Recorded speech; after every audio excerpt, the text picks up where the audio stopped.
Assalamualaikum warahmatullahi wabarakatuh. Perkenalkan, nama saya Raden Ayu Deswita Nurhasanah dengan NIM 21508010711141. Mata kuliah pengantar bioteknologi kelas M02. Di sini saya akan menjelaskan materi tentang DNA dan RNA.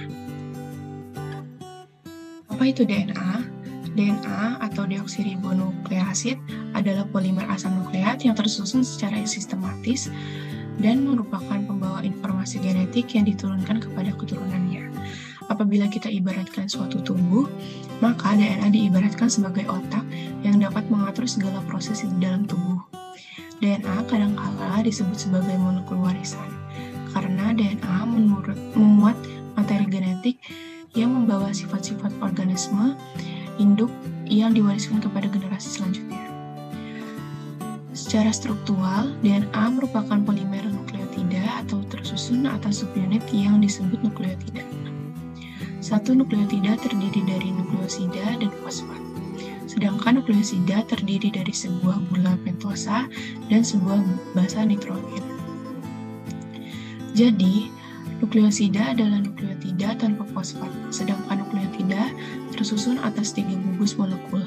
Yang pertama, gula deoksiribosa, yang kedua fosfat, dan yang ketiga ada basa. Gula deoksiribosa terikat ke gugus fosfat, lalu ikatan fosfodiester dan antar molekul deoksiribosa dengan basa-basa nitrogen disebut ikatan glikosida. Polimer nukleotida membentuk struktur double helix, di mana double helix disatukan dengan ikatan nitrogen yang terjadi antar basa-basa yang ada. Terdapat 4 macam basa yang ada di dalam DNA. Yang pertama ada adenin, yang kedua ada sitosin, yang ketiga ada guanin, dan yang keempat ada timin. Adenin dan guanin merupakan basa purin, sedangkan sitosin dan timin merupakan basa pirimidin. Purin hanya berpasangan dengan pirimidin, di mana pasangan antara timin dan adenin membentuk 2 ikatan hidrogen. Sedangkan pasangan antara guanin dan sitosin membentuk 3 ikatan hidrogen. Adenin yang berikatan hidrogen dengan timin, sedangkan guanin yang berikatan dengan sitosin. Monomer DNA yang terdiri dari ketiga komponen tersebut yang dinamakan nukleotida, sehingga DNA tergolong sebagai polinukleotida. Pada struktur double helix, orientasi rantai nukleotida pada satu untai berlawanan dengan orientasi nukleotida unit lainnya. Hal ini disebut sebagai antiparalel. Satu untai tubuh dari 5 ke 3 untai yang lain memiliki arah yang berlawanan dari 3 ke 5. Masing-masing unit terdiri dari rangka utama sebagai struktur utama dan basa nitrogen yang berinteraksi dengan untai DNA satunya pada helix. Kedua untai pada helix ganda DNA disatukan dengan ikatan hidrogen antar basa-basa yang terdapat pada untai tersebut. Segmen pada polipeptida dari DNA disebut gen, biasanya merupakan molekul RNA. Macam-macam DNA. Berdasarkan bentuknya, DNA dibedakan menjadi 3. Yang pertama ada aDNA, bDNA, dan zDNA. aDNA adalah bentuk dari bDNA yang berubah karena mengalami dehidrasi. Pada penambahan larutan no-elektrolit, bDNA mengalami dehidrasi dan mengubah cincin gula deoksiribosa dari bentuk endokonformasi C2 ke bentuk C3 dan membentuk aDNA. aDNA memiliki helix 10 pasang basa berdiameter 26 angstrom, tinggi 28,6 angstrom pada satu putarannya. aDNA memiliki inti yang berlubang seperti pada gambar karena pasangan basanya dipindahkan menjauh dari sumbu pusat. Seperti bDNA, aDNA juga memiliki helix yang berputar ke arah kanan. Selanjutnya ada bDNA. DNA ini banyak di dalam tubuh makhluk hidup. Pada pH netral dan konsentrasi garam fisiologi, DNA secara alamiah membentuk bentuk umumnya berupa DNA B. Satu putaran bDNA memiliki 10 pasang basa diameter 20 angstrom, tinggi 30 angstrom, dengan inti pusat yang kokoh. BDNA memiliki cincin gula deoksiribosa berupa endokonformasi C2. Yang ketiga ada ZDNA. Andreas Wang dan Alexander Rich menentukan bahwa bentuk dari BDNA dapat berubah karena kondisi garam tinggi atau kelembapan yang rendah membentuk ZDNA. ZDNA memiliki bentuk double helix kidal karena bentuknya berputar ke kiri, bukan ke kanan, seperti BDNA atau ADNA. Setiap putaran helix ZDNA mengandung 12 nukleotida dengan pola zigzag dan inti yang padat. Helixnya memiliki diameter sebesar 18 angstrom dengan tinggi 44 angstrom, yang berarti ZDNA lebih sempit dan lebih panjang dibanding ADNA dan BDNA. ZDNA memiliki cincin gula deoksiribosa C2 untuk pirimidin dan C3 untuk purin. Ada pula DNA lainnya. Yang pertama ada cDNA. cDNA adalah DNA yang terbentuk pada kelembapan relatif 66% dan dipengaruhi keberadaan ion Mg2+ dan Li+. cDNA memiliki diameter yang lebih kecil daripada ADNA dan BDNA, yaitu 19 angstrom dengan 33 pasang bisa berputar helix.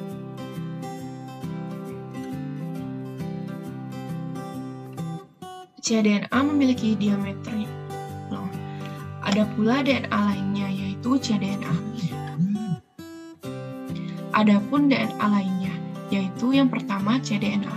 cDNA adalah DNA yang terbentuk pada kelembapan relatif 66% dan mempengaruhi keberadaan ion Mg2+ dan Li+.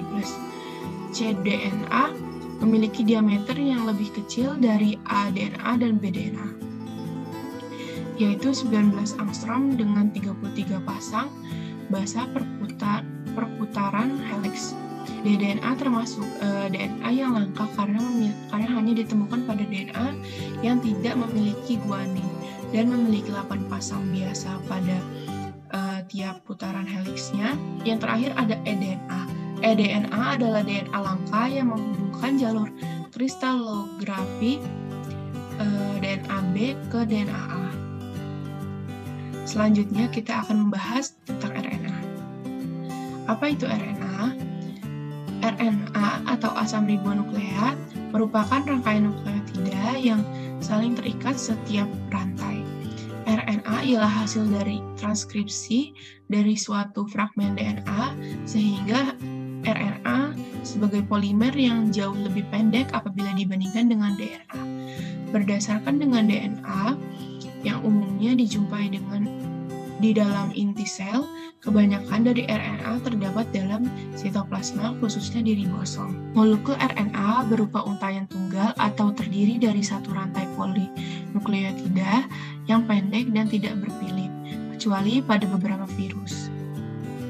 Tiap nukleotida pada RNA terdiri dari yang pertama, unit gula RNA, yaitu gula pentosa atau gula ribosa.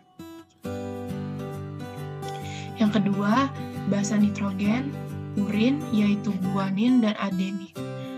Lalu ada pirimidin, yaitu sitosin dan urasil. Dan yang terakhir, fosfat. Monomer nukleotida dapat berikatan satu sama lain melalui ikatan fosfodiester antara OH di atom C nomor 3-nya dengan gugus fosfat dari nukleotida berikutnya.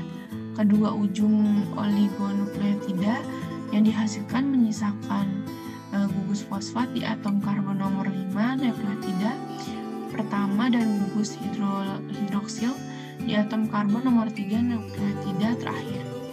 Kerangka dasar polinukleotida atau asam nukleat tersusun atas residu fosfat dan ribosa yang berselang-seling.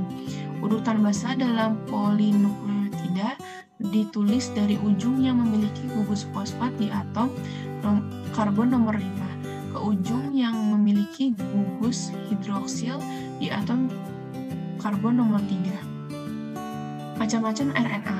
Yang pertama, RNA genetik. RNA genetik hanya dimiliki oleh organisme tertentu yang tidak memiliki DNA. Misalnya virus. Fungsi RNA genetik sama dengan DNA, yaitu sebagai pewaris sifat dan mampu menyintesis protein.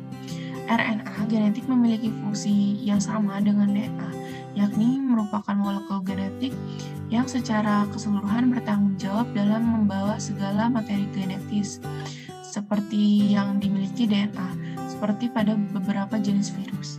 Yang kedua, RNA non-genetik. RNA ini terdapat pada organisme yang memiliki DNA sebagai pewaris sifat. Jadi, baik DNA maupun RNA keduanya terdapat pada sel-sel organisme. Fungsi RNA non-genetik tidak sama dengan fungsi RNA. RNA non-genetik merupakan RNA yang tidak berperan sebagai DNA. RNA non-genetik dimiliki oleh makhluk hidup yang materi genetiknya diatur oleh DNA.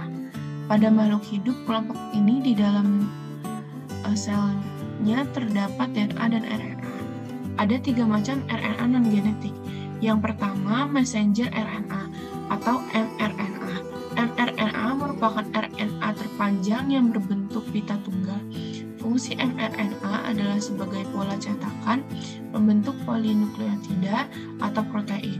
mRNA juga disebut dengan istilah kodon karena fungsinya sebagai pembawa kode-kode genetik dari DNA ke ribosom. Yang kedua, ada transfer RNA atau tRNA. tRNA merupakan RNA terpendek dan berperan sebagai penerjemah kodon yang dibawa oleh mRNA. Fungsi lainnya adalah membawa asam amino ke ribosom untuk disusun menjadi protein. Bagian tRNA yang dapat berhubungan dengan kodon yang dibawa oleh mRNA disebut antikodon. Yang ketiga ada RNA ribosom atau rRNA. rRNA merupakan RNA dengan jumlah terbanyak. Strukturnya berupa pita tunggal yang tidak bercabang dan fleksibel. rRNA diduga mempunyai fungsi menyusun ribosom dan membantu dalam proses sintesis protein.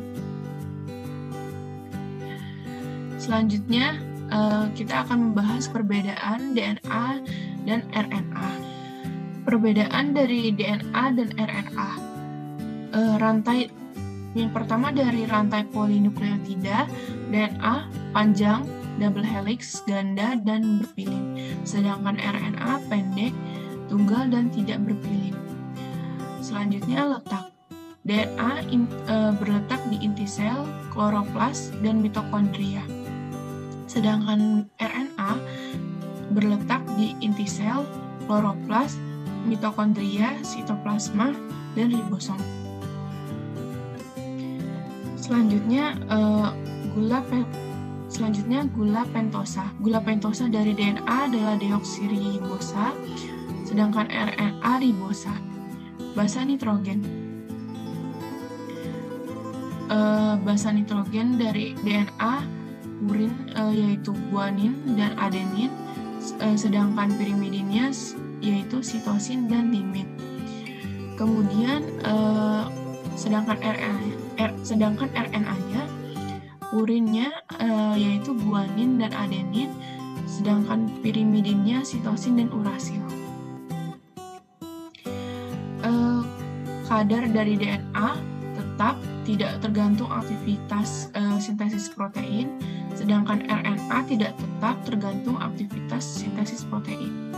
Dan yang terakhir fungsi DNA membawa informasi genetik dan berperan dalam sintesis protein, sedangkan RNA berperan dalam sintesis protein. Selanjutnya ada dogma sentral. Dogma sentral menjelaskan mengenai proses perubahan gen dari DNA menjadi RNA dan RNA menjadi protein. Dogma ini menjelaskan bagaimana proses pembacaan materi genetik menjadi protein yang berperan di setiap tahap metabolisme di dalam tubuh suatu organisme. Pada tahap ini melewati beberapa tahapan, yaitu tahap replikasi. Replikasi menyangkut perangkaian secara linear satu-satuan monomer DNA untuk membentuk replikat atau kopi yang tepat dari rangkaian struktur DNA yang lama. Proses ini memungkinkan pembentukan dua molekul anak DNA selama pembelahan sel, masing-masing satu kopi yang terdapat dari induk DNA. Selanjutnya ada transkripsi. Transkripsi adalah proses pencetakan RNA oleh DNA. RNA yang terbentuk dibedakan menjadi 3, yaitu tRNA, mRNA, dan rRNA.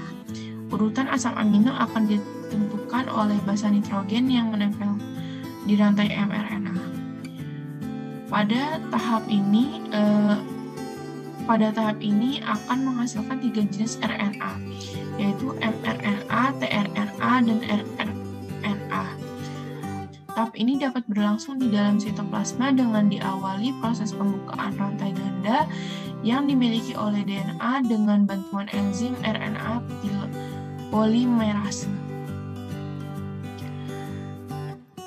Proses transkripsi dibagi menjadi 3 tahapan, yaitu yang pertama inisiasi.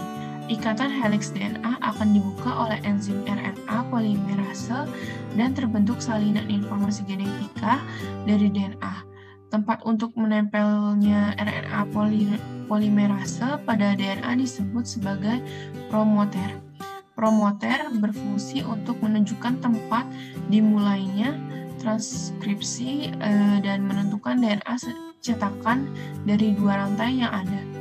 2 rantai DNA yang terdiri dari rantai cetakan, sense, dan komplement antisense mulai terpisah. Untuk promoter menempel di bagian rantai cetakan sense. Yang kedua ada elongasi.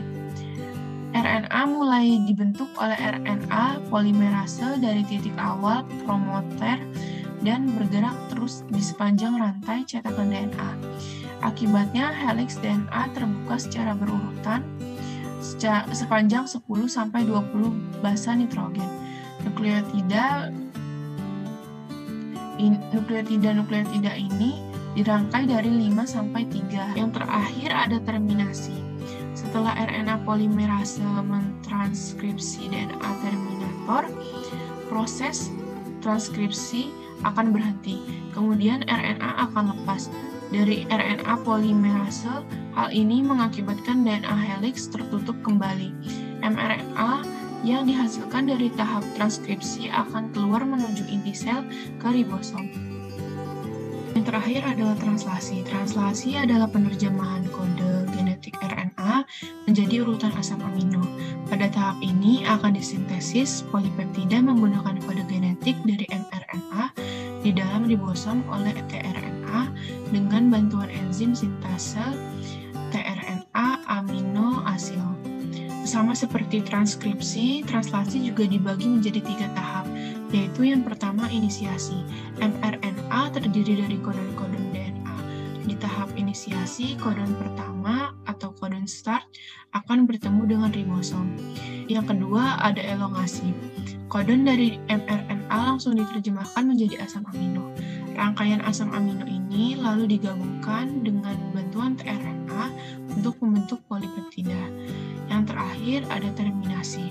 Terminasi adalah tahapan terakhir ketika kodon terakhir atau kodon stop bertemu dengan ribosom.